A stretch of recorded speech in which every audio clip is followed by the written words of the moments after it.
On passe maintenant à 10. On commence de haut en bas. 6 ne divise pas 10. 4 ne divise pas 10.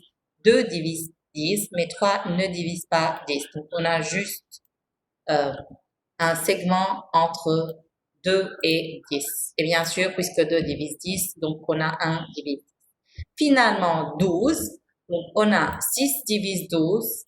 4 divise 12. 10 ne divise pas 12. Donc, voici le diagramme de Haas. Ce diagramme nous permet de trouver les éléments remarquables. Il facilite beaucoup la recherche des éléments remarquables. Donc, si je veux ajouter une question à l'exercice 4.5, de trouver les éléments remarquables de cet ensemble ordonné, alors tous les éléments remarquables, le PGE, les PPE, les éléments maximaux, les éléments minimaux, borne 1, borne sup, minorant, majorant, appartiennent dans cet exercice à eux. Donc, si je commence par le PPE, on remarque que 1 divise 3, 2 divise 3, 1 divise 3, 1 divise 2, 1 divise 10. Donc, 1 divise tous les éléments dans E. Donc, le PPE n'est autre que 1.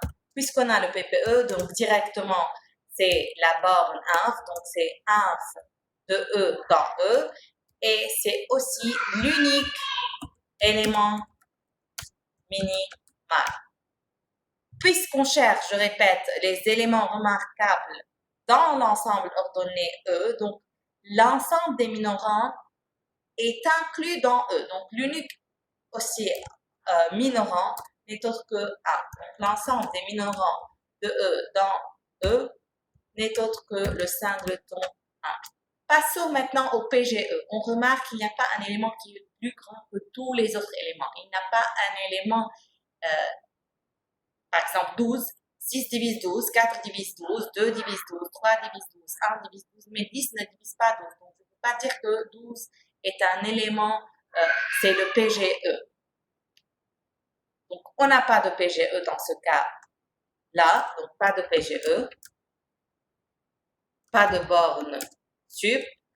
Je répète, parce que dans cet exercice, on cherche les éléments remarquables dans E et on a tracé le diagramme de Haas de E. Donc, s'il y a de borne sup, ça doit appartenir à E. Pas de borne sup, pas de majorant. Donc, l'ensemble des majorants, c'est vide. Donc, ce qui reste, c'est les éléments maximaux. Est-ce qu'il y a des éléments maximaux? Oui.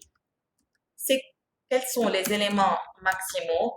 Donc, je remarque qu'il n'y a pas un élément qui est plus grand que 12 dans E et qu'il n'y a pas un élément qui est plus grand que 10 dans E. Donc, les éléments maximaux sont 10 et 12.